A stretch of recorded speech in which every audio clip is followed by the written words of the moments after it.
அரசுக்கு வரி வருவாய் மூலமாக வெவ்வேறு தளங்களிலிருந்து நிதியை மொத்த வருவாயை ஈட்ட முடியும். எல்லோரையும் மது நோயாளிகளாக, குடி நோயாளிகளாக மாற்றிவிட்டு அவர்களுக்கு நலத்திட்டங்களை அறிவிப்பதில் எந்த பயனும் இல்லை. அரசியல் பகைவர்களை பழிவாங்குவதற்காக கஞ்சா வழக்கு போடப்படுகிறதே தவிர உண்மையாக கஞ்சாவை புழக்கத்திற்கு கொண்டு வருகிற மாஃபியா கும்பல் மீது நடவடிக்கை இல்லை.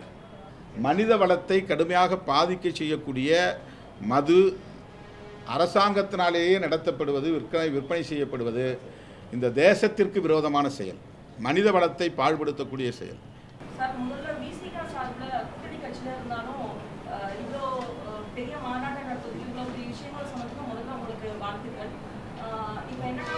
இன்றைக்காவது நல்லபடியாக சொன்னீங்களே, உங்களுக்கு என்னுடைய நன்றி. இதுதான் நேரடியாக வைக்கிறோம். இதான் இப்போ உங்கள் மூலமாக சொல்கிறது நேரடியான கோரிக்கை தானே, இது ஒன்றும் மறைமுகமான கோரிக்கை இல்லை. இந்த ஒரு மீட்டிங்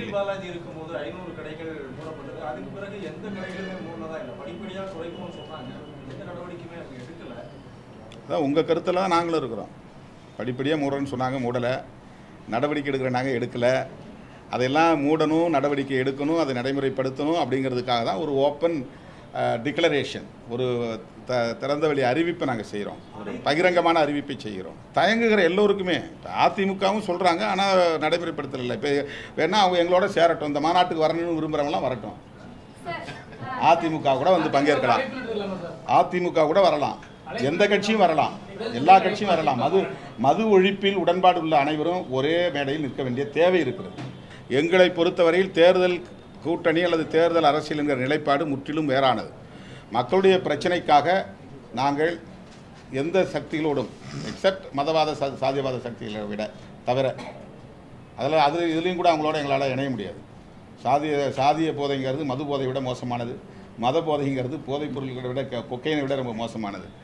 அதனால் அதில் நாங்கள் சாதிய மதவாத சக்திகளை தவிர மற்ற எல்லா ஜனநாயக சக்திகளும் ஒரே மேடையில் நிற்க வேண்டிய தேவை இருக்கிறது. நான் வாழ்த்துக்கள் ஏற்கனவே பலமுறை சொல்லிட்டேன், மீண்டும் சொல்லுகிறேன்.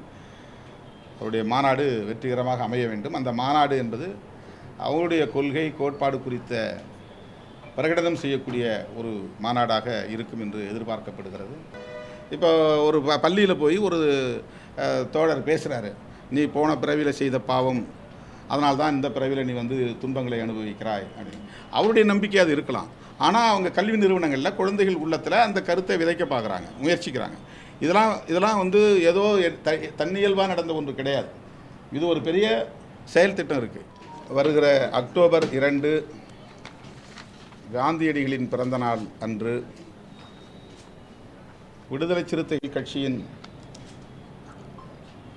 மகளிர் விடுதலை இயக்கம் சார்பில் மது மற்றும் போதைப்பொருள் ஒழிப்பு மகளிர் மாநாடு நடைபெறுகிறது. கள்ளக்குறிச்சி மாவட்டத்தில் இந்த மாநாடு நடைபெற உள்ளது.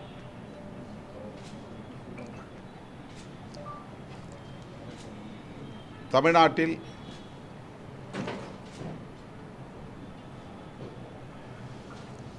கள்ளச்சாராயத்தால் தொடர்ந்து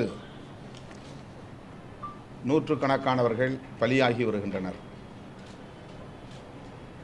கடந்த 2006ஆம் ஆண்டிலிருந்து 2024ஆம் ஆண்டு வரையில் 1589 பேர் பலியாகி இருக்கிறார்கள். மரக்காணம் அருகே மீனவர் மற்றும் தலித் மக்கள் வசிக்கும் குடியிருப்பு பகுதிகளில் கள்ளச்சாராயம் அருந்தி 14 பேர் உயிரிழந்தார்கள். அது தமிழ்நாட்டையே உலுக்கியது. அதன் பின்னர் கள்ளக்குறிச்சியில் கள்ளச்சாராயம் அருந்தி 89 பேர் பலியாகி இருக்கிறார்கள். 69 பேர் நினைக்கிறேன், 69 பேர் பலியாகி இருக்கிறார்கள். அதில் தலித் அல்லாதவர்களும் பழங்குடி மக்களும் உண்டு. அதுவும் மிகப்பெரிய தாக்கத்தை தமிழகத்தில் ஏற்படுத்தியதை நாம் அறிவோம். பாதிக்கப்பட்ட மக்களை நேரிலே களத்தில் சந்தித்த போது அவர்கள் வைத்த ஒரே கோரிக்கை,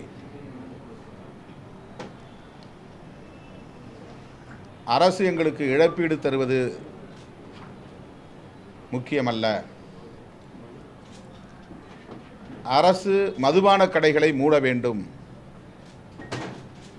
சாராயத்தை முற்றாக ஒழிக்க வேண்டும் என்பதுதான். கள்ளச்சாராயத்தை ஒழிக்க வேண்டும் என்பதல்ல,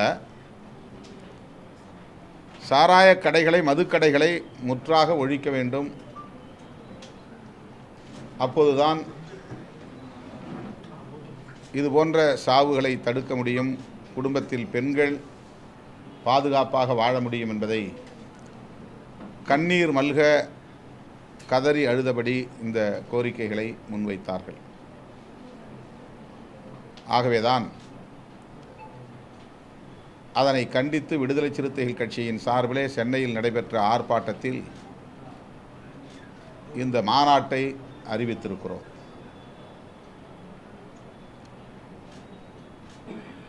மதுவிலக்கு கொள்கையை தனது உயிர்மூச்சு கொள்கையாக கொண்டவர் காந்தியடிகள். புரட்சியாளர் அம்பேத்கர், தந்தை பெரியார் போன்ற பல தலைவர்கள் மதுவிலக்கு கொள்கையை உயர்த்தி பிடித்தார்கள், வலியுறுத்தினார்கள். காந்தியடிகள் அதை உயிர்மூச்சு கொள்கையாகவே, அகிம்சையை எப்படி தனது முக்கியமான கொள்கைகளுள் ஒன்றாக அவர் முன்வைத்தாரோ, அந்த வரிசையில் மதுவிலக்கு கொள்கையும் அவருடைய முதன்மையான கொள்கைகளுள் ஒன்று. அரசியல் அடிப்படையில், கருத்தியல் அடிப்படையில் அவரோடு விடுதலை சிறுத்தைகள் கட்சி அல்லது அம்பேத்கர் இயக்கங்கள் முரண்பட்டாலும் கூட மதசார்பின்மை, மதுவிலக்கு போன்றவற்றில் முழுமையாக உடன்படுகிறோம் காந்தியடிகளின் நிலைப்பாட்டுடன். அந்த வகையில் அக்டோபர் 2 காந்தியடிகள் பிறந்த நாளில் விடுதலை சிறுத்தைகள் கட்சி லட்சக்கணக்கான மகளிரை திரட்டி மது மற்றும் போதைப்பொருள் ஒழிப்பு மாநாட்டை வலியுறுத்துகிறோம். அதில் முதன்மையான கோரிக்கை, தமிழ்நாட்டில் படிப்படியாக மதுக்கடைகளை மூட வேண்டும்.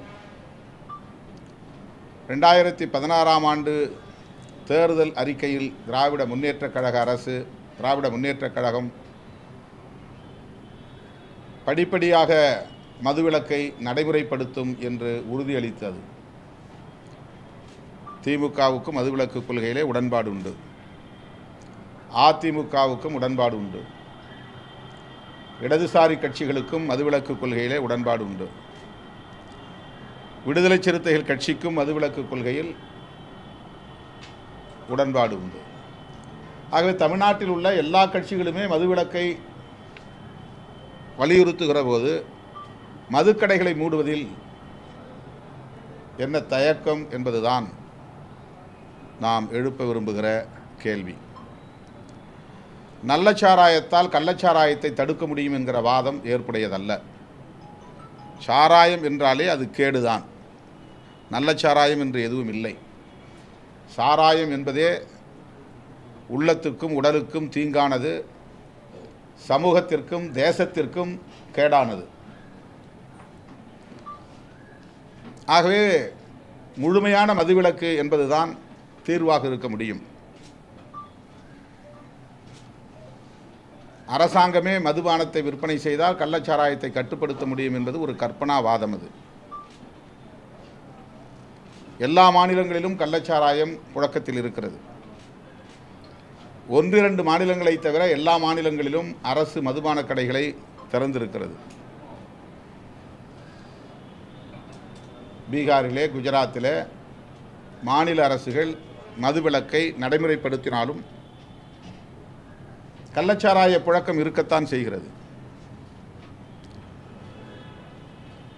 அதற்கு காரணம் அண்டை மாநிலங்களில் மது புழக்கம், அரசு மதுபான கடைகள் இயங்குகின்றன. அதனையொட்டி கள்ளச்சாராயத்தை கட்டுப்படுத்த முடியவில்லை. சாராய விற்பனையிலே அரசு ஒரு தாராளமான நிலைப்பாட்டை எடுக்கிற போது கள்ளச்சாராயத்தை கட்டுப்படுத்துவதற்கு அவர்களால் கவனம் செலுத்த முடிவதில்லை என்பதுதான் நடைமுறை உண்மையாக இருக்கிறது. எனவே நல்லச்சாராயம் கள்ளச்சாராயம் என்கிற வாதமே கூடாது, முழு மதுவிலக்கு என்பதுதான் ஒரே தீர்வு என்பதை அனைத்து ஜனநாயக சக்திகளும் ஒருங்கிணைந்து குரல் கொடுக்க வேண்டிய தேவை இருக்கிறது. இதற்கு அரசமைப்பு சட்டமே வழிகாட்டுகிறது. டைரக்டிவ் பிரின்சிபல்ஸ் என்கிற வழிகாட்டு நெறிமுறைகளில் அந்த பகுதியில் 47வது உறுப்பு ஆர்டிக்கிள் 47 படிப்படியாக மதுவிலக்கை தேசிய அளவில் நடைமுறைப்படுத்த வேண்டும் என்று வழிகாட்டுகிறது. அதன் அடிப்படையில் 1954 மதுவிலக்கு கொள்கையை வரையறுப்பதற்காக ஒரு கமிஷன் அமைக்கப்பட்டது. அந்த கமிஷன் 1955 பரிந்துரைகளை வழங்கியது.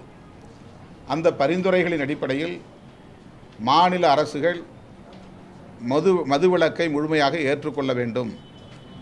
மாநில அரசுகளும் இந்திய ஒன்றிய அரசும் ஒருங்கிணைந்து குறிப்பிட்ட காலக்கெடுவுக்குள் மதுவிலக்கை முழுமையாக நடைமுறைப்படுத்த முன்வர வேண்டும். அதற்கான தனி சட்டத்தை இயற்ற வேண்டும் என்று பரிந்துரையில் கூறப்பட்டிருக்கிறது. அந்த பரிந்துரை மிகவும் முக்கியத்துவம் வாய்ந்தவை.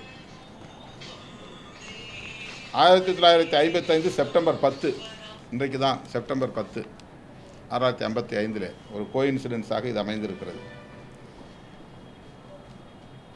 இந்த ஆண்டு இறுதிக்குள், அதாவது 1955 இந்த ஆண்டு இறுதிக்குள் மதுவிலக்கு கொள்கையை முழுமையாக ஏற்றுக்கொண்டு மாநில அரசுகள் அறிவிக்க வேண்டும். இது பரிந்துரையில் ஒன்று.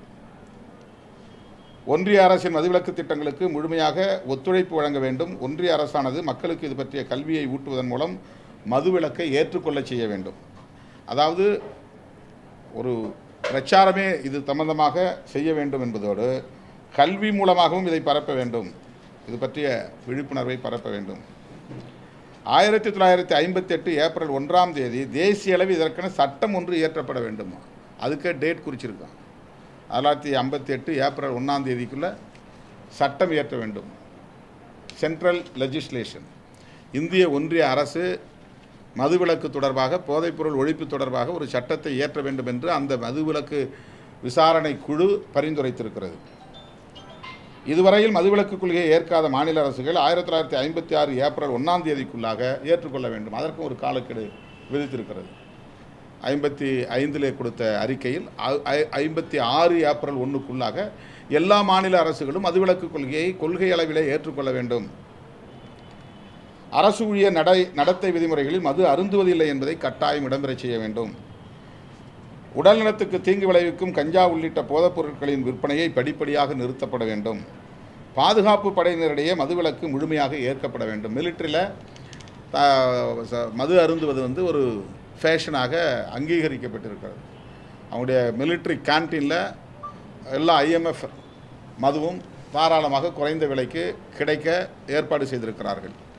மிலிட்ரியில் இருந்தாலே மது அருந்தலாம் என்கிற ஒரு பொது நியதி இன்றைக்கு நடைமுறையிலே இருக்கிறது. ஆகவே தான் பாதுகாப்பு படையினரிடையே மதுவிலக்கை முழுமையாக ஏற்கப்பட செய்ய வேண்டும். பழங்குடியினர் வசிக்கும் பகுதிகளில் மதுவிலக்கு கொள்கையை மனமாற்றத்தின் மூலமாக ஏற்படுத்த வேண்டும். அவர்களை தண்டிப்பதன் மூலமாக அதை திணிக்கக்கூடாது. ஆனால் கள்ளமது தயாரிப்பதை தடுக்கும் விதம் தண்டனை வழங்கப்படலாம். இது ஏன் அப்படி சொன்னாங்கன்னா, அந்த குழுவில் இடம்பெற்றவர்களில் ஒருவர் எழுந்து முழு மதுவிலக்கு கூடாது, மதுவிலக்கை திணிக்கக்கூடாது, தலித்துகளும் பழங்குடி மக்களும் கடுமையான உடல் உழைப்பை செய்யக்கூடியவர்கள், அவர்கள் மது அருந்தினால்தான் அந்த வேலையை செய்ய முடியும். கழிவறைகளை சுத்தம் பண்ணுவது, சாக்கடைகளை சுத்தம் செய்வது போன்ற பணிகளை செய்யக்கூடியவர்கள் மது அருந்த வேண்டும் என்று நியாயப்படுத்தி அந்த வேலையை அவர்கள் செய்ய வேண்டுமானால் அவர்கள் போதையில் இருந்தால்தான் செய்ய முடியும் என்பதை போன்ற ஒரு கருத்தை அவர் தெரிவித்த காரணத்தினால் அதை எதிர்த்து அதில் இருந்தவர்கள் சொன்னார்கள். ஆனாலும் பழங்குடியின மக்களை இதன் பெயரில் தண்டிக்கக்கூடாது, கள்ளச்சாராயம் காய்ச்சினால் அவர்களை கடுமையாக தண்டிக்கலாம் என்று ஒரு லிபரல் பாலிசி, அதிலே ஒரு நிலைப்பாட்டை எடுத்தார்கள். நாட்டில் மதுவிலக்கு கொள்கை முழுமையாக நடைமுறைக்கு வந்தால் அயல்நாட்டு தூதரகங்கள் அளிக்கும் விருந்துகளிலும் மது வழங்குவது தடை செய்யப்பட வேண்டும். ஏப்ரல் 1, 1958க்கு பிறகு மது அருந்துவதற்கான பர்மிட் அனைத்தும் செல்லாது என ஆக்கப்பட வேண்டும். இது 11 பரிந்துரைகள். 1955 செப்டம்பர் 10ஆம் தேதி மதுவிலக்கு விசாரணை குழு இந்திய ஒன்றிய அரசுக்கு அளித்த பரிந்துரைகளில் சொல்லப்பட்டிருப்பவை. ஆகவே விடுதலை சிறுத்தைகள் கட்சி அரசமைப்பு சட்டத்தின்படி உறுப்பு எண் 47 படி தேசிய அளவில் மது மற்றும் போதைப்பொருள் ஒழிப்புக்கான கொள்கையை வரையறுக்க வேண்டும், அதன் அடிப்படையில் சட்டம் இயற்ற வேண்டும் என்று வலியுறுத்தி இந்த மாநாட்டை நடத்துகிறோம். இதை முடிச்சிடறேன். தமிழ்நாட்டில் 1971 மதுவிலக்கு ரத்து செய்யப்பட்டு மதுக்கடைகள் திறக்கப்பட்டன. 71 பெண்களின் எதிர்ப்பின் காரணமாக 74 செப்டம்பர் 1 மதுக்கடைகள் மூடப்பட்டன. இது ரெண்டும் அப்போ திமுக ஆட்சியில் இருந்த காலம். 71 திறக்கப்பட்டது, 74 மூடப்பட்டது. அப்படி மூடப்பட்ட மதுக்கடைகள் 81 மீண்டும் திறக்கப்பட்டது. இது எம்ஜிஆர் ஆட்சி காலத்தில், அதிமுக ஆட்சி காலத்தில் 81.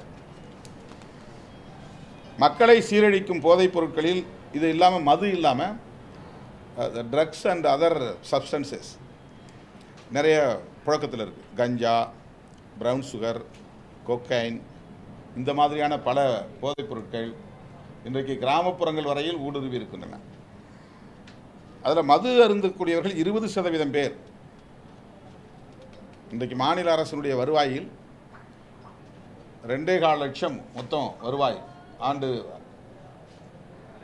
ஒரு ஆண்டுக்கான பட்ஜெட் 2,70,000 கோடி, 2.25 லட்சம் கோடி மாநில அரசின் மொத்த வருவாய், மாநில வருவாய். அதில் 17% மதுபான விற்பனையின் மூலம் வருகிறது. 45,000 கோடி 2023 2024 ஆண்டில், இந்த நிதியாண்டில் 45,000 கோடி மது மூலமாக அரசுக்கு வருவாய் என்று அரசே தந்திருக்கிற புள்ளி விவரத்தில் சொல்லப்பட்டிருக்கிறது. இதை 50,000 கோடியாக உயர்த்த வேண்டும் என்று IAS IPS அதிகாரிகளை கொண்டு இதற்கென்று தனியே மார்க்கெட்டிங் செய்கிறார்கள், சந்தைப்படுத்துகிறார்கள். இது உள்ளபடியே வேதனைக்குரியது. அரசுக்கு வரி வருவாய் மூலமாக வெவ்வேறு தளங்களிலிருந்து நிதியை, மொத்த வருவாயை ஈட்ட முடியும். எல்லோரையும் மது நோயாளிகளாக, குடி நோயாளிகளாக மாற்றிவிட்டு அவர்களுக்கு நலத்திட்டங்களை அறிவிப்பதில் எந்த பயனும் இல்லை. கனிம வளங்களின் மூலமாக வரி வருவாயை பெருக்கிக் கொள்ள மாநில அரசுகளுக்கு அதிகாரம் இருக்கிறது என்று உச்சநீதிமன்றமே தனது தீர்ப்பில் குறிப்பிட்டிருக்கிறது. GST வரியின் மூலம் மாநில அரசுகளுக்கு சேர வேண்டிய பாக்கியை இந்திய ஒன்றிய அரசு தராமல் முடக்கி வைத்திருக்கிறது. அதை பெறுவதன் மூலம் வரி வருவாயை சீர் செய்ய முடியும். ஆகவே மது விற்பனையின் மூலம் வருவாயை பெருக்க முயற்சிப்பது எந்த வகையிலும் ஈடுபாடு ஏற்புடையதல்ல.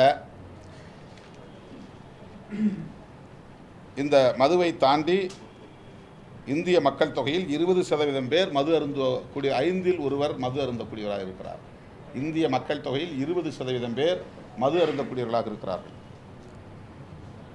3% பேர் கஞ்சா பயன்படுத்துகிறார்கள். 0.2% பேர் ஹெராயின் பயன்படுத்துகிறார்கள். 0.5% பேர் ஒப்பியம் பயன்படுத்துகிறார்கள். 1% பேர் இதர போதைப் பொருட்களை பயன்படுத்துகிறார்கள். மாநிலங்களவையிலே கடந்த 2023 டிசம்பர் மாதம் 13ஆம் தேதி எழுப்பப்பட்ட கேள்விக்கு 10 வயதிலிருந்து 11 வயது கொண்ட மக்கள் தொகையில் 30 லட்சம் பேர் மது அருந்துவதாகவும், 20 லட்சம் பேர் கஞ்சா பயன்படுத்துவதாகவும், 98 லட்சம் பேர் பிற போதைப் பொருட்களை பயன்படுத்துவதாகவும் தெரிவிக்கப்பட்டுள்ளது. 18 வயது, இது 17 வயசுக்குள்ள டீனேஜ், சொல்லப்போனால் அவங்கெல்லாம் சில்ட்ரன், குழந்தைகள். பள்ளி கல்லூரி மாணவர்கள், இளம் வயதை சார்ந்தவர்கள். 18 வயதிலிருந்து 75 வயதிலான மக்கள் தொகையில் 15.10 கோடி பேர், 15 கோடியே 10 லட்சம் பேர் மது பயன்படுத்துவதாகவும், 2 கோடியே 90 லட்சம் பேர் கஞ்சா பயன்படுத்துவதாகவும், 4 கோடியே 10 லட்சம் பேர் பிற போதைப் பொருட்களை பயன்படுத்துவதாகவும் இந்திய ஒன்றிய அரசு பதில் அளித்திருக்கிறது. ராஜ்யசபாவில் எழுப்பின கேள்வி. தமிழ்நாட்டை சார்ந்த 86,000 ஆண்களும் 22,000 பெண்களும் கஞ்சா பயன்படுத்துவதாகவும், ஓபியம் பயன்படுத்துகிற ஆண்களின் எண்ணிக்கை 1,71,000 பேர், பெண்களின் எண்ணிக்கை 6,000 பேர் என்றும் சொல்லப்படுகிறது. மயக்கம் தருகிற செடேட்டிவ்ஸ், மயக்கம் தருகிற மாத்திரைகளை பயன்படுத்துகிறவர்களில் ஆண்கள் 1,92,000 பேர், கிட்டத்தட்ட 2 லட்சம் பேர், பெண்கள் 10,000 பேர். இதுவும் ஒன்றிய அரசு தந்திருக்கிற புள்ளி விவரம். கோக்கைன் என்ற போதைப்பொருளை பயன்படுத்துகிறவர்கள் 7,000 ஆண்கள், 1000 பெண்கள். தமிழ்நாட்டில் ஏடிஎஸ் என்கிற புகையிலை மூலம் புகைக்கக்கூடிய அந்த மருந்து, மயக்கம் தரும் போதை மருந்து, இன்ஹேலன்ஸ், ஹாலுசினோஜன்ஸ், புத்திய நிலைகளை செய்யக்கூடிய போதைப் பொருட்கள், இது 1,82,000 பேர். பெண்கள் இதில் மட்டும் 13,000 பேர். இது ஒன்றிய அரசின் சமூக நீதித்துறை வழங்கியிருக்கிற புள்ளி விவரம். ஆகவே இதுக்கு தனியாக நார்காட்டிக்ஸ்னு தனி ஆக்ட் இருக்குது, நிறைய சட்டங்கள் இருக்குது. அப்படி இருந்தும் எந்த பயனும் இல்லை. அரசியல் பகைவர்களை பழிவாங்குவதற்காக கஞ்சா வழக்கு போடப்படுகிறதே தவிர உண்மையாக கஞ்சாவை புழக்கத்திற்கு கொண்டு வருகிற மாஃபியா கும்பல் மீது நடவடிக்கை இல்லை. அதானிக்கு சொந்தமான விமான நிலையங்களிலிருந்தும், அதானிக்கு சொந்தமான கப்பல் துறைமுகங்களிலிருந்தும் ஏராளமான போதைப் பொருட்கள் கைப்பற்றப்பட்டதை நாம் அறிவோம். அண்மையிலே கல்லூரி வளாகங்களிலிருந்து போதைப் பொருட்கள், கஞ்சா போன்ற பொருட்கள் கையகப்படுத்தப்பட்டிருக்கின்றன. தமிழ்நாட்டிலே சிலர் கைது செய்யப்பட்டிருக்கிறார்கள், கல்லூரி மாணவர்களே கைது செய்யப்பட்டிருக்கிறார்கள். இத்தகைய சூழலில்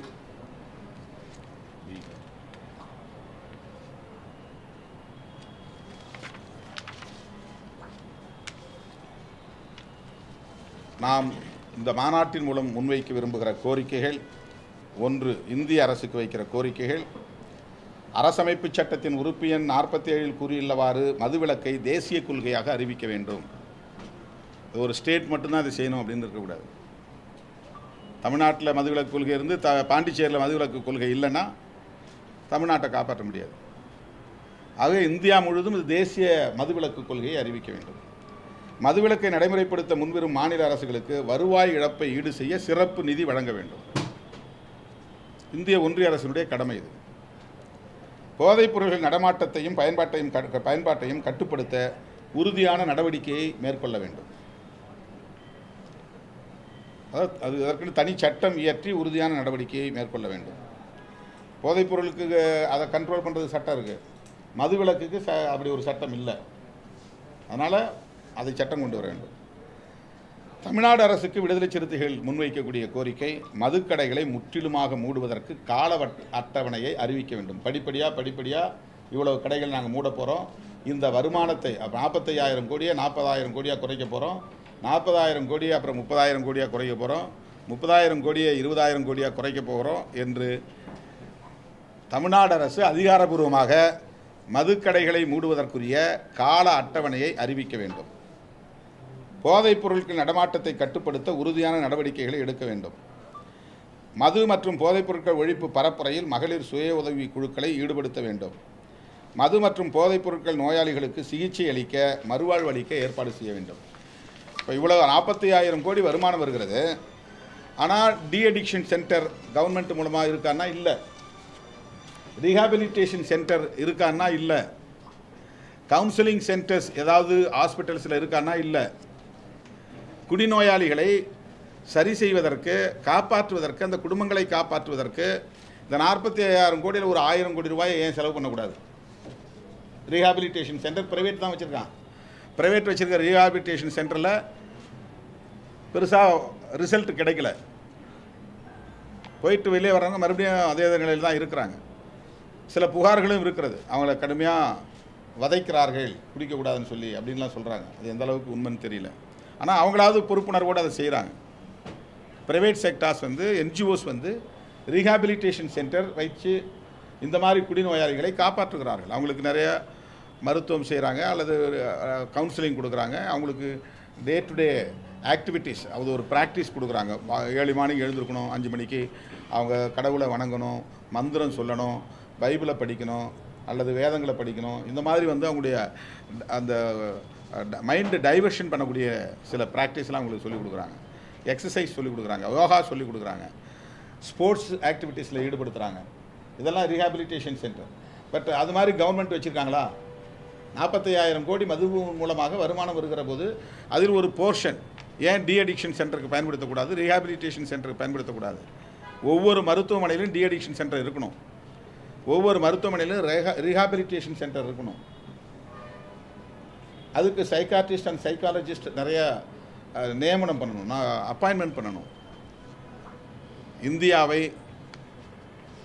தமிழ்நாட்டை மட்டுமல்ல ஒட்டுமொத்த இந்தியாவை மிக மோசமாக பாழ்படுத்தி வரக்கூடிய, இளம் தலைமுறையினரை சீரழித்து கொண்டிருக்கிற, தேசத்தின் ஒட்டுமொத்த மனித வளத்தை அழித்து கொண்டிருக்கிற ஹியூமன் ரிசோர்ஸஸ். ஒரு பெரிய டாக்டராக வர வேண்டியவன் இளம் வயசுலேயே வீணாய் போயிடுறான், பெரிய என்ஜினியராக வர வேண்டியவன் இளம் வயசுலேயே பாதிக்கப்பட்டுறான், ஒரு பெரிய படைப்பாளியாக வர வேண்டியவன் 15 வயசு 16 வயசுலேயே வீணாக போயிடுறான். குடும்பமும் அவனுக்கு இல்லாமல் போயிடுது. அவன் குடும்பத்துக்கு பாரமாகவும் இருக்கிறான், அந்த ஊருக்கு பாரமாகவும் இருக்கிறான், ஒட்டுமொத்த தேசத்துக்கு பாரமாக இருக்கிறான். கிராமங்களுக்கு போகிற நேரத்தில் ஒரு 100 பேர் எங்களை சூழ்ந்து நிற்கிறாங்கன்னா அதில் கிட்டத்தட்ட 30 பேர் 40 பேர் போதையில் இருக்கிறாங்க. அந்த அந்த ஹியூமன் ரிசோர்ஸ் கடுமையாக பாதிக்கப்படுகிறது.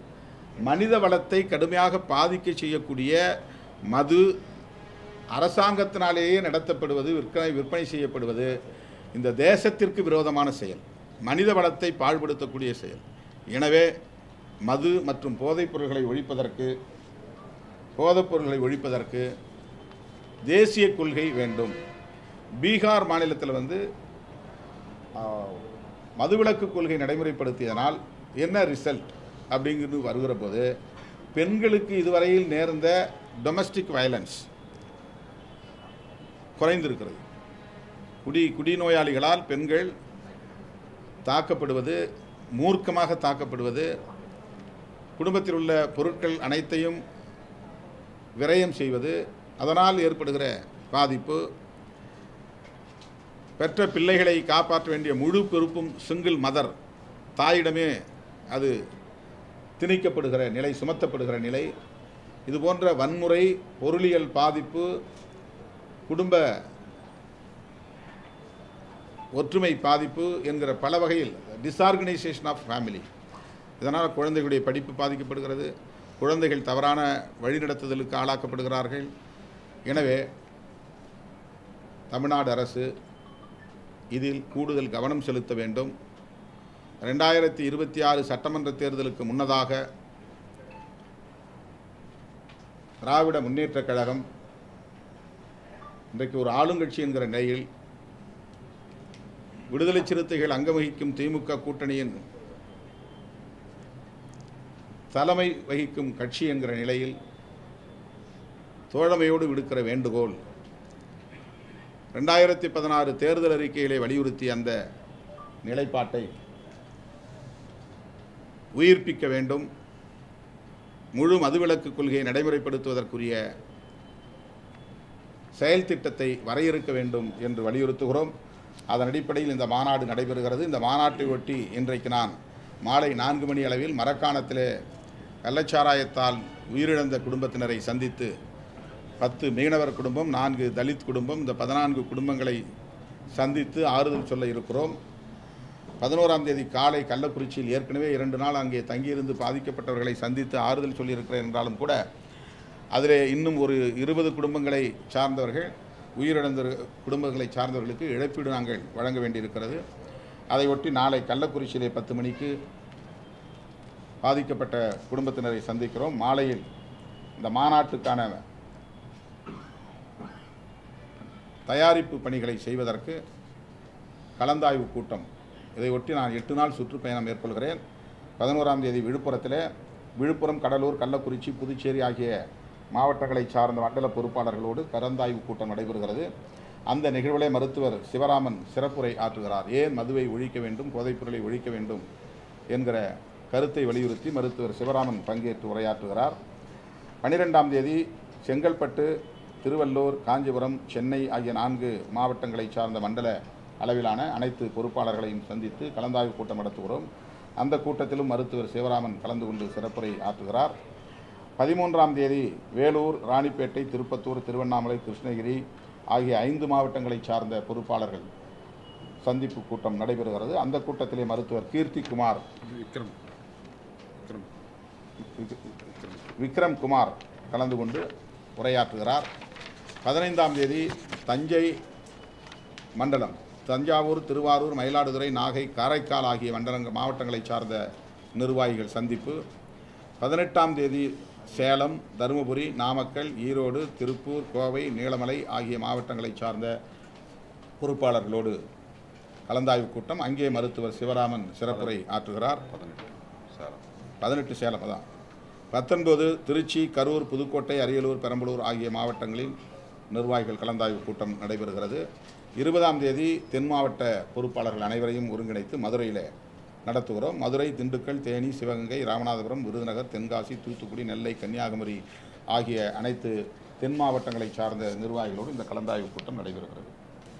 அதன் பின்னர் அக்டோபர் 2ஆம் தேதி கள்ளக்குறிச்சி மாவட்டத்தில் கள்ளக்குறிச்சி அருகே அல்லது உளுந்தூர்பேட்டை அருகே இந்த மாநாடு நடத்த திட்டமிட்டிருக்கிறோம்.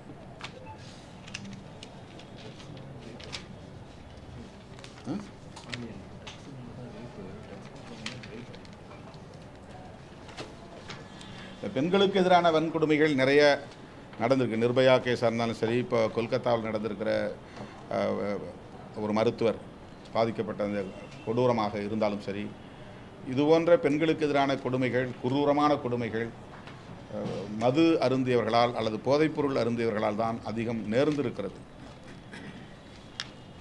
இது நிரூபிக்கப்பட்ட உண்மையாக இருக்கிறது. ஆகவே பெண்களின் பாதுகாப்பும் இதில் முக்கியமாக அடங்கியிருக்கிறது. ஒட்டுமொத்தத்தில் நாட்டின், தேசத்தின் மனித வளம் முக்கியமானது. மனித வளத்தைப் போல உயர்ந்த ஒரு செல்வம் ஒரு தேசத்திற்கு வேறு எதுவும் இருக்க முடியாது. வேறு எந்த செல்வமும் உயர்ந்த செல்வம் இல்லை. மனித வளம், ஹியூமன் ரிசோர்ஸ், அதுதான் மிக முக்கியமானது. எல்லோரையும் குடிநோயாளிகள் ஆக்கிவிட்டு நாட்டை வல்லரசாக்க முடியாது. ஒவ்வொரு குடும்பத்திலும் குடிநோயாளிகளை உருவாக்கிவிட்டு நலத்திட்டங்கள் வழங்குவதில் எந்த பயனும் இல்லை. ஆகவே மாநில அரசுக்கும் இந்திய ஒன்றிய அரசுக்கும் இந்த கோரிக்கைகளை வலியுறுத்தக்கூடிய வகையில் விடுதலை சிறுத்தைகளின் மாநாடு, மகளிர் மாநாடு அக்டோபர் 2 நடைபெறுகிறது. அதற்கு உங்களுடைய முழுமையான ஒத்துழைப்பு தேவை.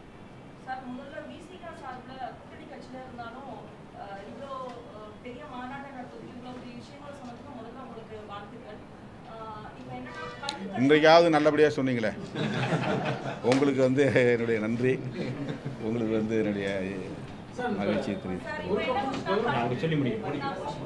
கள்ளுக்கடை திறக்கணும்னு சொல்லிட்டு பல இடத்துல பல கட்சிகள் முன்வைக்கிறாங்க, பல சங்கங்கள் கோரிக்கை வைக்கிறாங்க.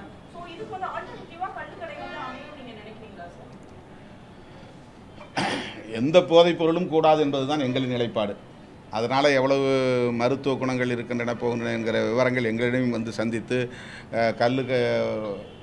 வியாபாரிகள், கல்லுவை அதாவது பனை ஏறுகிற, தென்னை ஏறுகிற தொழிலாளர்கள் சார்பிலே எங்களை சந்தித்தார்கள். எந்த அடிப்படையிலும் எந்த போதைப் பொருளையும் நாம் கொள்கை அடிப்படையில் ஏற்க முடியாது. நடைமுறையில் என்ன அப்படிங்கிறது வேறு, ப்ராக்டிக்கலாக என்னங்கிறது வேறு.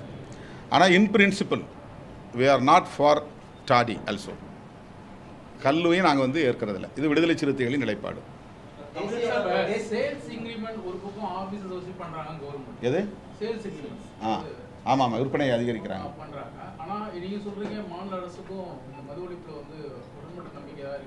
இல்லை, அவங்க தேர்தல் அறிக்கை வச்சு சொல்கிறேன். திமுகவினுடைய நிலைப்பாடு, அது அரசாங்கத்தினுடைய நிலைப்பாடு இல்லை. திமுக 2016 தேர்தல் அறிக்கையில் மதுக்கடைகளை மூடுவோங்கிறத சொல்லியிருக்கிறாங்க.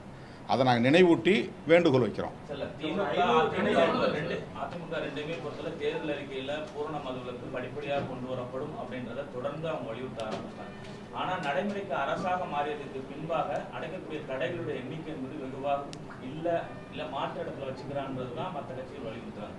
அப்போ எப்படியான ஒரு நடைமுறை போக்கு இருக்குது அரசியல் கட்சி? நீங்கள் எல்லாருமே இல்லை, இதெல்லாம் கூடாதுங்கிறது தான் எங்களுடைய வேண்டுகோள். இதுதான் நேரடியாக வைக்கிறோம். இதான் இப்போ உங்கள் மூலமாக சொல்கிறது நேரடியான கோரிக்கை தானே, இது ஒன்றும் மறைமுகமான கோரிக்கை இல்லை. இந்த ஒரு மீட்டிங் பாலாஜி இருக்கும்போது 500 கடைகள் மூடப்பட்டது. அதுக்கு பிறகு எந்த கடைகளுமே மூடனதா இல்லை, படிப்படியாக குறைக்கணும்னு சொன்னாங்க. எந்த நடவடிக்கையுமே அவங்க எடுக்கல. அதான் உங்கள் கருத்தில் தான் நாங்களும் இருக்கிறோம். படிப்படியாக மூடணும்னு சொன்னாங்க, மூடலை. நடவடிக்கை எடுக்கிற நாங்கள் எடுக்கலை. அதையெல்லாம் மூடணும், நடவடிக்கை எடுக்கணும், அதை நடைமுறைப்படுத்தணும் அப்படிங்கிறதுக்காக தான் ஒரு ஓப்பன் டிக்ளரேஷன், ஒரு திறந்த வெளி அறிவிப்பை நாங்கள் செய்கிறோம். ஒரு பகிரங்கமான அறிவிப்பை செய்கிறோம். அனைத்து கட்சிகளுமே இதில் உடன்பட்டு நிற்கிறோம், திமுக உட்பட அப்படிங்கிறீங்க. ஆனால் தயக்கம் என்னன்னு கேட்குறீங்க. அந்த தயக்கம் யாருக்கு? திமுகவுக்கா? தயங்குகிற எல்லோருக்குமே. அதிமுகவும் சொல்கிறாங்க, ஆனால் நடைமுறைப்படுத்தலை. இப்போ வேணா அவங்க எங்களோட சேரட்டும், இந்த மாநாட்டுக்கு வரணும்னு விரும்புகிறவங்களாம் வரட்டும். அதிமுக கூட வந்து பங்கேற்கலாம், அதிமுக கூட வரலாம், எந்த கட்சியும் வரலாம், எல்லா கட்சியும் வரலாம். மது ஒழிப்பில் உடன்பாடு உள்ள அனைவரும் ஒரே மேடையில் நிற்க வேண்டிய தேவை இருக்கிறது. இது வந்து நாட் ஃபார் எலெக்ஷன். இதை எலெக்ஷனோட நீங்கள் சம்மந்தப்படுத்தவே வேண்டாம். எங்களை பொறுத்தவரையில் தேர்தல் கூட்டணி அல்லது தேர்தல் அரசியல் என்கிற நிலைப்பாடு முற்றிலும் வேறானது. மக்களுடைய பிரச்சனைக்காக நாங்கள் எந்த சக்திகளோடும் எக்ஸப்ட் மதவாத சாதியவாத சக்திகளை விட தவிர இதுலேயும் கூட அவங்களோட எங்களால் இணைய முடியாது. சாதிய போதைங்கிறது மது போதை விட மோசமானது, மத போதைங்கிறது போதைப் பொருட்களை விட கொக்கைனை விட ரொம்ப மோசமானது.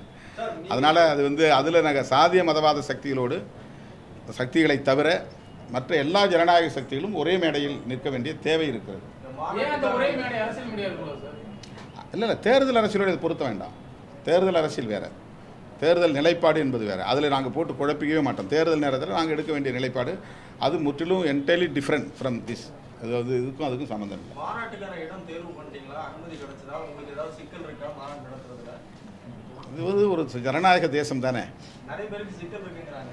இல்லை, அவங்க முதல் முறையாக சந்திக்கிறதுனால சிக்கலாக பார்க்குறாங்க. அது மாநாட்டுக்கு எல்லாருக்கும் அப்படி 22 கட்டளைகள் போட்டது உண்டு, கேள்விகள் எழுப்பியது உண்டு. அது கிடைக்காம கோர்ட்டுக்கு போய் கோர்ட்டில் எக்கச்சக்கமான டைரக்ஷன்ஸ் ரெஸ்ட்ரிக்ஷன்ஸ்லாம் போடுவாங்க. அதெல்லாம் நிறைய சந்திச்சிருக்கோம். நம்ம முதல் மாநாட்டை நடத்துறாரு, அவருக்கு நீங்கள் என்ன சொல்லுங்க? நான் வாழ்த்துக்கள் ஏற்கனவே பலமுறை சொல்லிட்டேன், மீண்டும் சொல்லுகிறேன். அவருடைய மாநாடு வெற்றிகரமாக அமைய வேண்டும். அந்த மாநாடு என்பது அவருடைய கொள்கை கோட்பாடு குறித்த பிரகடனம் செய்யக்கூடிய ஒரு மாநாடாக இருக்கும் என்று எதிர்பார்க்கப்படுகிறது. அவருக்கு என்னுடைய வாழ்த்துக்கள். இல்லை, அது தவறாக புரிஞ்சுக்கிறாங்க, தவறாக உங்களுக்கு சொல்கிறாங்க. Wrong inputs. நான் அதை பற்றி ஒன்றும் கருத்து சொல்ல விரும்பவில்லை. ராங் இன்புட்ஸ் நாங்கள் ஆதரித்து தான் அது சட்டமானது. விடுதலை சிறுத்தைகளுடைய தனிப்பட்ட கருத்தை அன்றைய முதல்வர் முத்தமிழறிஞர் கலைஞர் அவர்கள் தனியே அழைத்து எங்களோடு விவாதித்து அதன் பிறகுதான் அனைத்து கட்சி கூட்டத்தை கூட்டி அதிலே ஒரு தீர்மானத்தை நிறைவேற்றி இந்த சட்டத்தை கொண்டு வந்தார். அதில் எங்களுக்கு எந்த விதமான மாற்று கருத்தும் இல்லை. இன்றைக்கு நாங்கள் உச்சநீதிமன்றத்திலே தொடுத்திருக்கிற வழக்கில் ரெஸ்பாண்டன்ட்னா எதிர்மனுதாரர். இந்த எதிர்மனுதாரரில் நாங்கள் போட்டிருக்கிற நபர்கள் யாருன்னா 6 பேரை எதிர்மனுதாரராக நாங்கள் போட்டிருக்கோம். அந்த 6 பேருமே Punjab and union government, Punjab government and union government 2 தான். இதுதான் நாங்கள் வந்து அந்த அதில் ஒரே ஒரு வார்த்தை கூட தமிழ்நாடு பற்றி இருக்காது அதில், அல்லது அருந்ததியர் இடஒதுக்கீட்டை பற்றி இருக்காது. இது வந்து வேறு, அவங்க சொல்கிறது வேறு. அவன் ஆல் இண்டியா லெவலில் நடைமுறைப்படுத்துவதற்கான ஒரு ஜட்ஜ்மெண்ட்டை சொல்லியிருக்கிறாங்க. இது தமிழ்நாடு அளவில் இருந்த ஒரு பிரச்சனை, அது தொடக்கத்தில் இருந்த பிரச்சனை, அதில் எந்த பிரச்சனையும் கிடையாது. ஆல் இண்டியா லெவலில் சப்கேட்டகரைசேஷனுங்கிற பேரில் தலித்துகளை வந்து சிதறடிக்கக்கூடிய முயற்சியில் ஈடுபடுறதுனால தான் நேஷனல் கமிஷன் ஃபார் எஸ்சியே இதை எதிர்க்குது. நேஷனல் கமிஷன் ஃபார் எஸ்சிங்கிறது விசிகேவுடைய ஒரு அமைப்பு கிடையாது, அது தேசிய ஆணையம். அவங்களே இதை எதிர்க்கிறாங்க. இது சப்கேட்டகரைசேஷன் கூடாதுன்னு சுப்ரீம் கோர்ட் ஆர்டரை வந்து அவங்க எதிர்க்கிறாங்க. இவங்க மேதாவதி அம்மா எதிர்க்கிறாங்க. அவங்க தமிழ்நாட்டில் இப்படி தீர்ப்பு இருக்குது, அதை நான் எதிர்க்கிறோங்கிற அடிப்படையில் அவங்க எதிர்க்கல. சிராக் பாஸ்வான் எதிர்க்கிறாரு, பீகாரில் இருக்கிறவர். அவர் நேஷனல் வியூவோட பார்க்குறாரு, ஒரு தேசிய பார்வையோடு பார்க்குறாரு. அம்பேத்கருடைய பேரன் பிரகாஷ் அம்பேத்கர் அதை எதிர்க்கிறாரு. சந்திரசேகர் ஆசாத்னு இப்போ உத்தரப்பிரதேசத்தில் வந்திருக்கிற ஒரு எம்பி, அவர் எதிர்க்கிறாரு. அதே மாதிரி இப்போ நான் மகாராஷ்டிரா போயிருந்தேன். தலித் பாந்தஸ் பழைய அமைப்பு, அந்த அமைப்புடைய எல்லா தலைவர்களுமே இதை எதிர்க்கிறாங்க. நாங்கள் வந்து இதில் போட்டிருக்கிற எதிர்த்தரப்பு யாருன்னா, state of Punjab through secretary school education Punjab Chandigarh, அது respondent 1. Respondent 2 director public instruction, director public instructions Punjab Chandigarh, respondent number 2. Gurbachan Singh advocate, அவர் வந்து ரெஸ்பாண்டன்ட் 3. தவீந்தர் சிங் ரெஸ்பாண்டன்ட் 4, அவர் lecturer government senior secondary school. Chamar Mahasabha Punjab through its president, அவங்க தான் அந்த எதிர்த்து கேஸ் போட்டவங்க. இவங்க கேஸுக்கு தான் அந்த தீர்ப்பு வந்துருக்குது. தமிழ்நாட்டு வழக்கில் அந்த தீர்ப்பு வரல. இல்லை இருங்க, இப்போ இவங்கள மனசில் வச்சுட்டா இருக்கிறாங்க. இது ஒரு நேஷனல் பர்செப்ஷன் இருக்குது. தமிழ்நாட்டில் இப்படி இடஒதுக்கீடு கொடுத்துருக்குறாங்க, அதனால் எதுக்குறேன்னு இவங்க எதுக்கல. சப்கேட்டகரைசேஷனுங்கிறது என்னென்னா, க்ரீமி லேயர் சப்கேட்டகரைசேஷன், இது 2 தான், அல்லது சப் கிளாசிஃபிகேஷன், இது 2 தான் பிரச்சனை. இது தமிழ்நாட்டில் இருக்கிற உள்ஒதுக்கீடுங்கிறது வந்து சப்கேட்டகரைசேஷன் பண்ணலை. ஒரு மொத்த தொகுப்பிலிருந்து ஒரு 3% எஸ்சி அருந்ததியர் அப்படின்னு கொடுக்குறாங்க, அவ்வளோதான். ஆந்திராவில், தெலுங்கானாவில், பஞ்சாபில் ஒட்டுமொத்த தலித்துகளை 2 குரூப்பாவோ 4 குரூப்பாவோ பிரிச்சிடுறாங்க. ஒரு பர்பச்சுவேட் ஸ்பிளிட்டை உருவாக்கிடுறாங்க. ஒரு நிரந்தரமான ஒரு பிரிவை வந்து பிளவை வந்து ஏற்படுத்துகிறாங்க. இதில் வந்து ஆர்எஸ்எஸ்க்கு ஒரு நோக்கம் இருக்குது அப்படிங்கிறதா இதில் முக்கியமான விஷயம். இதில் நேஷனல் பர்செப்ஷன் ரொம்ப முக்கியம். பிஜேபி அண்ட் ஆர்எஸ்எஸ்டைய ஸ்டாண்ட் என்னங்கிறது முக்கியம். இந்த அடிப்படையில் தான் இது அணுக வேண்டியமே தவிர நம்ம வந்து தமிழ்நாட்டுக்குள்ளே கொடுத்த தப்பு நம்ம சொல்லவே கிடையாது. இது குறித்து அருந்ததி இயக்கங்கள் வந்து அவங்களோட கூட்டமைப்பு பிரஸ் மீட் நடத்தினப்போ அவங்க வந்து இந்த கேட்டகரைசேஷன் அப்படிங்கிறதால எந்த பிரச்சனையும் இல்லை, ஏற்கனவே விலகி. சரி, அது அவங்க கருத்து. ஏற்கனவே விலகி இருக்கிறதே அம்பேத்கர் எல்லாத்தையும் ஒன்றா இணைச்சார். அது நல்ல எண்ணத்தில் தானே இணைச்சார். ஷெட்யூல் காஸ்ட்டுங்கிறதே என்ன, இப்போ மகருங்கிற கம்யூனிட்டியும் தமிழ்நாட்டில் இருக்கக்கூடிய பறையருங்கிற கம்யூனிட்டியும் ஒன்றும் இல்லை தான், ஹெட்ரோஜினஸ் தான். அவங்க இந்தியை பேசுகிறாங்க, நம்ம தமிழை பேசுகிறோம். அவங்க ரொட்டியை திங்கிறாங்க, நம்ம அரிசியை திங்கிறோம். அவங்க கோட் சூட் போடுறாங்க, நம்ம வேட்டி சட்டையை போடுறோம். நிறைய வேறுபாடு இருக்குது. வேறுபாடு ஹெட்ரோஜினஸ் இருக்குது. ஹோமோஜினஸ்ங்கிறது அன்டச்சபிலிட்டி ப்ராக்டிஸ். டிஸ்கிரிமினேஷன் தான் அதில் வந்து ஹோமோஜினஸ். இந்தியா முழுக்க ஆயிரக்கணக்கான சாதிகள் இந்த மாதிரி வந்து அவுட்காஸ்டாக இருக்கிறாங்க. நாட் கம்மிங் அண்டர் வர்ணாசிரம தர்மா. இவங்க வந்து இந்துக்களே கிடையாது, இவங்க அவுட்காஸ்ட், நான் ஹிந்துஸ். அதனால் இவங்க எல்லாத்தையும் ஒரு ஷெட்யூல் பண்ணாங்க. ஷெட்யூல் பண்ணதுனால தான் அது ஷெட்யூல் காஸ்ட்டு. அவங்களுக்கு ஒரு நியூமரிக்கல் ஸ்ட்ரென்த்து கிடைக்கணுங்கிறதுக்காக தான் இது ஒன்றுபடுத்தினாங்க. இதை தனித்தனியாக உடைச்சிட்டா நம்ம வந்து தனித்தனியாக என்னுடைய பர்சன்டேஜ் சொல்ல முடியும். ஒன்றா வச்சுருந்தா நான் ஆல் இண்டியா லெவலில் 25% இருக்கிறேன்னு நான் சொல்ல முடியும். 25%னா நான் 35 கோடி இருக்கிறேன். 110 கோடியில் நான் 35 கோடி ஸ்ட்ரென்த் இருக்கிறதுக்கு எனக்கான ரெப்ரசன்டேஷன் வேணும், எனக்கான பவர் ஷேர் வேணும்னு பேச முடியும். ஒரு சிங்கிள் கம்யூனிட்டியாக நான் மாறினா 2% 3% தான் நான் நிற்க முடியும். அது மைக்ரோ லெவலில் போயிடும். என்னால் பவர் ஷேர் பண்ண முடியாது. இது வந்து ஒரு நேஷனல் பர்செப்ஷனோட சம்மந்தப்பட்ட விஷயம். விசிகே எந்த காலத்திலும் ஒரு சாதி அடிப்படையிலான நிலைப்பாட்டை எடுத்ததில்லை. இது ஒரு சாதிய இயக்கம் இல்லை.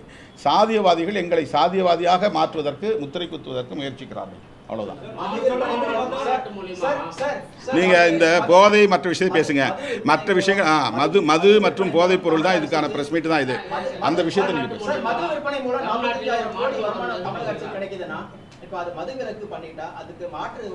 அரசாங்கம், இந்திய ஒன்று அரசாங்கம் அதுக்கு இழப்பீடு கொடுக்கட்டும். அதான் அங்கே தீர்மானத்தில் இருக்காங்க, எங்களுடைய கோரிக்கையில் வச்சிருக்கிறோம்ல. மதுவிலக்கை நடைமுறைப்படுத்த முன்வருகிற மாநிலங்களுக்கு இந்திய ஒன்றிய அரசு சிறப்பு நிதியை ஒதுக்க வேண்டும், அதை ஈடுகட்ட வேண்டும். வேற வழியே தேடுங்க. வருமானத்தை தேடுறதுக்கு வேற எத்தனையோ வழிமுறைகள் இருக்கு. தேசிய கல்விக் கொள்கையில எத்தனையோ வழிமுறைகள் இருக்கு. சார், தேசிய கல்விக் கொள்கையோட உங்களுடைய நிலைப்பாடு, தேசிய கல்விக் கொள்கையில உங்களுடைய அது ஆரம்பத்திலேயே நாங்கள் அதை வந்து எதிர்த்திருக்கிறோம். அதை வந்து அவங்க இன்டைரக்டாக அவங்களுடைய கொள்கையை திணிக்க பார்க்குறாங்க. நீங்கள் தமிழ்லையும் படிச்சிங்க, இந்திய படிங்கன்றாங்க. இது வந்து அவங்களுடைய ஸ்ட்ராட்டஜியில் ஒன்று. இது ஒரு உத்தி.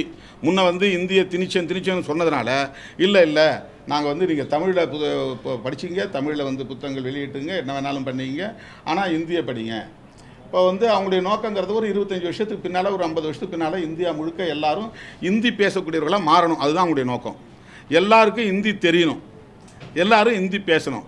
அப்போ இந்தியா முழுக்க இந்தி வாழாக்களாக மாறிவிட்டால் அவர்களுடைய ஆதிக்கத்தை எக்ஸ்ட்ரா இது பண்ணிக்க முடியும், தக்க வச்சுக்க முடியும், பர்பச்சுவேட் பண்ணிக்க முடியும். அதுதான் அவங்களுடைய நோக்கம்.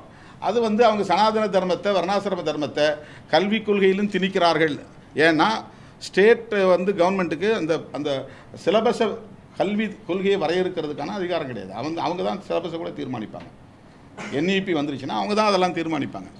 இப்போ அவங்க விரும்பக்கூடிய கொள்கையை தான் கல்விக் கொள்கையை அங்கே வந்து திணிக்க பார்க்குறாங்க.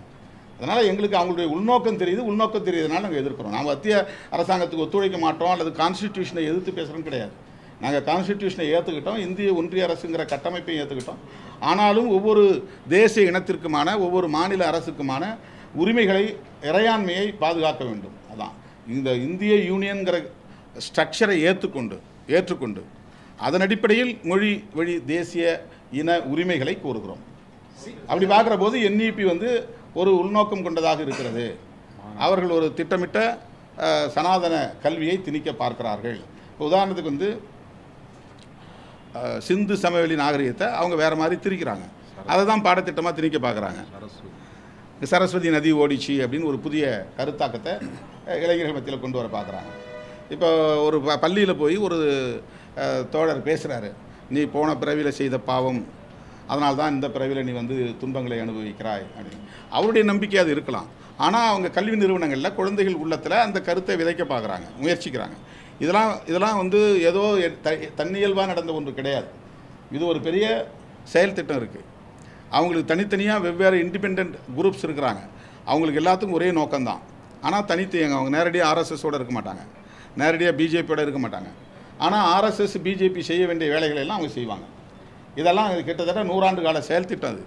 ஆகவே இப்படி அவங்க வந்து கல்விக் கொள்கைக்குள்ளும் ஊடுருவக்கூடிய பேர் ஆபத்து என்பதால் தேசிய கல்விக் கொள்கையில் எங்களுக்கு முரண்பாடு இருக்கிறது என்று ஏற்கனவே பதிவு செய்திருக்கிறோம், மீண்டும் பதிவு செய்கிறோம். மாநில அரசின் இருமொழி கொள்கை, மத்திய அரசின் மாநாடு இதுல வந்து உங்களுடைய நிலைப்பாடு எதை வரவேற்கிறீங்க சார்? ஒரு நபர் விரும்பி 10 மொழி கூட கற்றுக்கொள்ளலாம், அது பிரச்சனை கிடையாது. அதை வந்து நீங்கள் ஒரு பாலிசியாக திணிக்கிறது தான் கூடாதுன்றோம். தமிழ்நாட்டுக்குள்ளே ஹிந்தி கற்றுக்கொள்ளாதவர்கள் இருக்கிறாங்களா? இருக்கிறாங்க. தமிழ்நாட்டில் எவ்வளோ பேர் ஹிந்தி படிக்கிறாங்க? ஏன் நம்ம போய் யாராவது தடுக்கிறோமா? இல்லையே. ஹிந்தி பிரச்சார சபா இருக்கேன், பாதுகாப்பாக இருக்கேன், யாரும் போய் ஒன்றும் பண்ணலையே. நிறைய CBSE ஸ்கூலில் ஹிந்தி சொல்லித்தராங்களே, நம்ம ஒன்றும் தடுக்கலையே. கவர்மெண்ட்டுடைய பாலிசியை அதை திணிக்கிற போது, அதை வந்து எஸ்டாப்ளிஷ் பண்ண பார்க்குறாங்க அவங்க. அதை திணிக்கிற போது கூடாதுன்னு சொல்கிறோம். எந்த மொழியின் மீது நமக்கு வெறுப்பு கிடையாது, எந்த மதத்தின் மீதும் வெறுப்பு கிடையாது. ஆனால் சிறுபான்மை சமூகத்தினர், மொழிவழி சிறுபான்மை சமூகத்தின் மீது மொழிவழி பெரும்பான்மையினர் தங்கள் நிலைப்பாட்டை அல்லது கொள்கையை திணிப்பதை நாம் எதிர்க்கிறோம். போதைப் பொருள் தடுப்பு நடவடிக்கையில்